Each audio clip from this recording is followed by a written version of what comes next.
ये सवाल 60 साल बाद भी अनसुलझा है। ऐसा क्या हुआ कि 9 लोग एक साथ डर के मारे भाग गए, जिसमें से कुछ की तो लाश ही मिली। तो ये बात है 1959 की, वो उस काली रात की, जहां पे ठंडी हवा उस रात चाकू की तरह नहीं, ब्लेड की तरह शरीर को काट रही थी। और उस सन्नाटे में कुछ ऐसा हुआ जिसका जवाब आज तक कोई साफ नहीं दे पाया। उरल पर्वत की बर्फ से ढकी वीरानी में, जहां चारों तरफ सिर्फ मौत जैसी खामोशी थी, वहां 9 अनुभवी ट्रैकर्स अपने टेंट के अंदर सो रहे थे।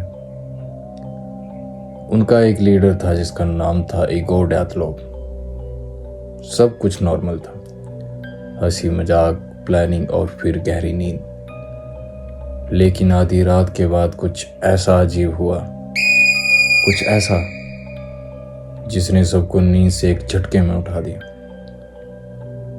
और फिर बिना किसी समझ आने वाली वजह के उन्होंने अपने टेंट को अंदर से चाकुओं से काटना शुरू कर दिया। ऐसा क्या था? सोचो जरा, बाहर तापमान था लगभग -40 डिग्री सेल्सियस। हवा इतनी तेज कि खड़े रहना भी मुश्किल। फिर भी वो सब बिना पूरे कपड़ों के डर के मारे उस बर्फीले तूफान में भाग पड़े। ऐसा क्या था जो टेंट के अंदर उनसे ज्यादा खतरनाक था? सुबह तक सब कुछ खत्म हो चुका था, सिर्फ बर्फ थी और था डरावना सन्नाटा। जब रेस्क्यू टीम वहां पहुंची तो जो उन्होंने देखा वो किसी हॉरर फिल्म से कम नहीं था। कुछ लोगों की मौत ठंड से हो चुकी थी, जो कि उनका मानना था। लेकिन 3 लोगों के शरीर पर ऐसे जख्म थे जैसे किसी बहुत ही ताकतवर चीज ने उन्हें बेरहमी से कुचल दिया हो। किसी की खोपड़ी टूट चुकी थी, किसी की छाती अंदर तक दब चुकी थी, और सबसे डरावनी बात, कुछ लाशों की आंखें गायब थी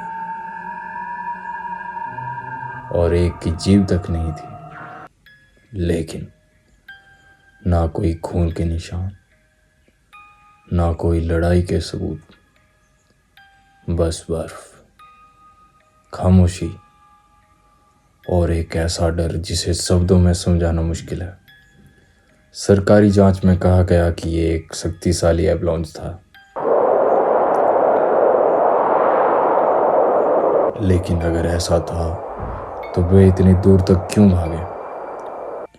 उन्हें तो वहीं दब के मर जाना चाहिए था। क्यों उनकी लाशें अलग अलग जगह पर मिली?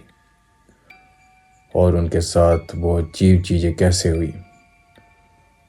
कुछ लोग कहते हैं उस रात आसमान में अजीब रोशनी देखी गई थी, शायद यूएफओ को।